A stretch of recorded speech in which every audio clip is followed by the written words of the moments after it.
In 1719, young Comanche Nera goes herb gathering with her dog, Sarai, in the northern Great Plains. But when no one is looking, she sneaks away from the group to practice her axe throwing against a tree. She discovers some paw prints on the ground and follows them to find a white-tailed deer, which she decides to hunt. The plan is to sneak around and surprise the animal, but the sound of a rumble in the sky scares it away. Neru and Sarai pursue it, and Neru attempts to hit it with her axe, but fails, and the axe becomes stuck on a tree instead. While she recovers it, Sarai continues on and gets his tail caught in a bear trap. Forgetting about the deer, Neru rushes to save her dog and treat his tail with medicinal herbs. She also inspects the trap because she's never seen anything like it before, but she's cut off by the sky rumbling once more. When she looks up, she sees a strange shape falling and believes it is the legendary Thunderbird.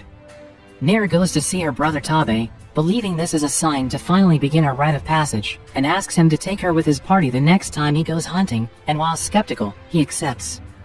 Neru then returns to the tribe to drop off the herbs she's collected. While preparing medicine for the chief, Neru's mother Aruka wonders why her daughter must hunt when she excels at so many other things, to which Neru responds that it's because they all think she can't. Meanwhile, it is revealed that the rumble from the sky is caused by a spaceship dropping an alien known as Predator on Earth. He's fast and strong, and his technology includes camouflage that makes him invisible as well as heat vision goggles. Back at Neru's house, she goes to the forest to get some orange flowers for her mother and keeps some for herself in her bag. When she returns to the tribe, she learns that a mountain lion has kidnapped one of their men and that a hunting party is heading out to find them. Neru follows them with the intention of joining them, but some of the men don't want her there because she hasn't been trained to hunt like them. Tabe defends her, explaining that she's good at tracking and medicine and that she's allowed to join them because she might be useful. A predator is also in the area, killing a snake. The hunting party eventually finds their wounded friend, Puhi, by following the mountain lion's tracks. The hunters construct a stretcher while Neru tends to the Puhi's injuries, including feeding him some orange flowers to cool his blood.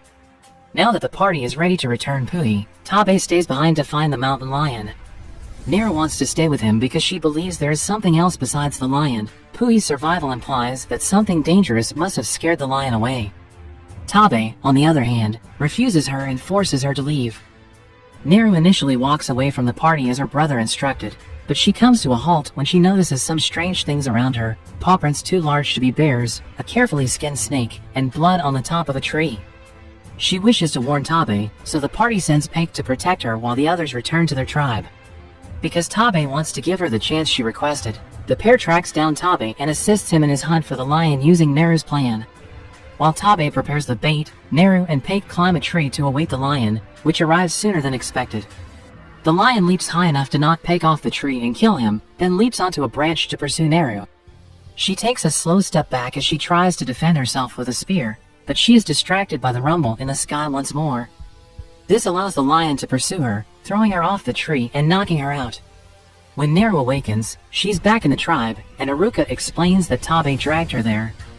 Puhi has also survived thanks to her medicine, so Aruka believes Neru should devote her life to medicine rather than hunting. Their conversation is cut short when Tabe returns with the lion's body, an accomplishment recognized by the chieftain. Neru is still convinced that there is something more dangerous in the woods and wishes to pursue it, but Tabe forbids her. She already tried hunting and failed, and it was entirely up to him to bring the lion back. Neru decides to disobey and pursue the mysterious presence with only Sarai as company the next morning. As she travels through the forest, she discovers more evidence of this unknown creature, such as green blood on trees and more of those massive paw prints. Predator is not far away, this time hunting a wolf to obtain its skull, which he cleans and uses as a mask.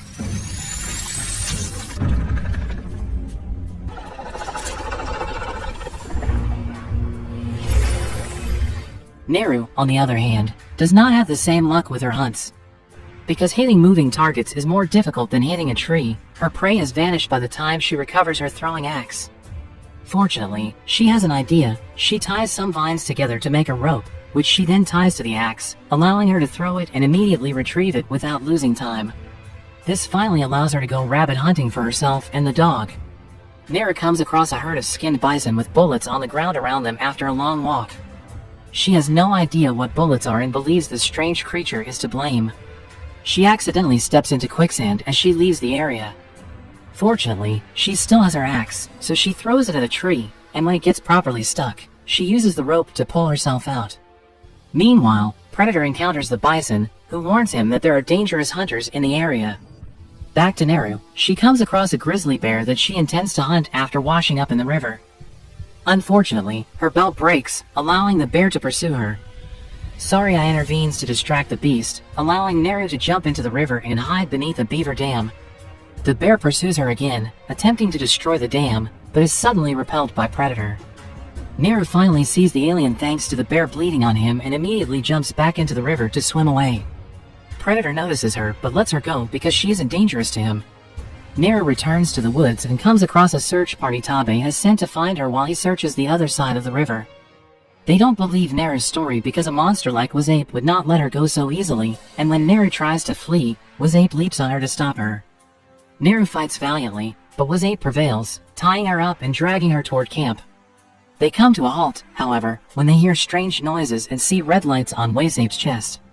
Predator shoots and kills Wazape while remaining invisible among the trees, and when he comes closer to retrieve his darts, the other hunters manage to hit him with an arrow. The camouflage cloak malfunctions, revealing Predator to the naked eye.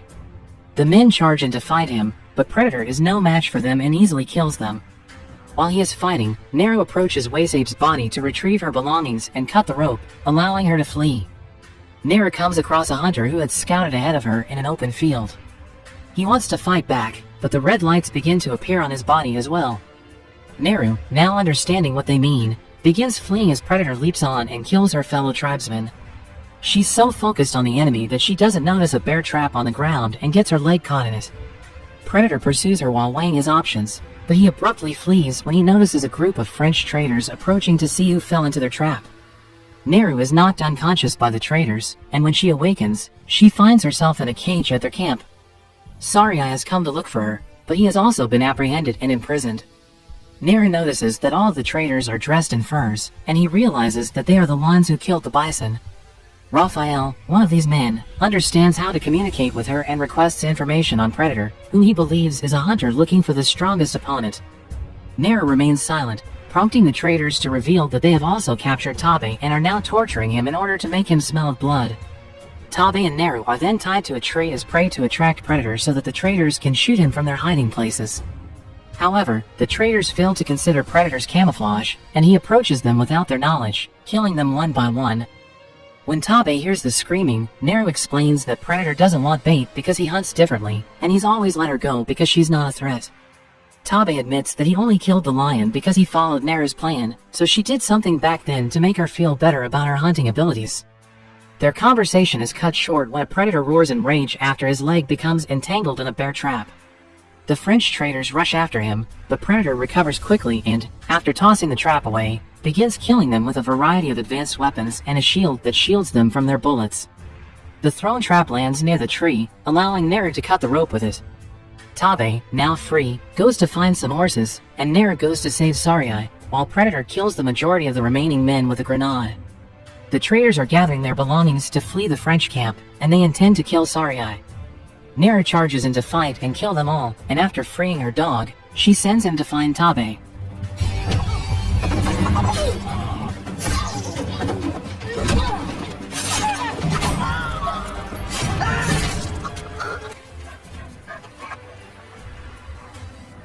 Raphael finds her when she starts applying herbs to her injuries.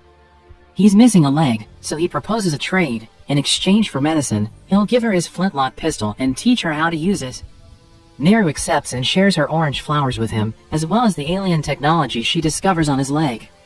Meanwhile, Predator is tending to his own injuries before joining the camp. Neru hears him approaching and flees, while Raphael pretends to be dead. The trick actually works, thanks to the orange flowers cooling his blood, and Predator is unaware of it until he accidentally steps on Raphael, causing him to scream.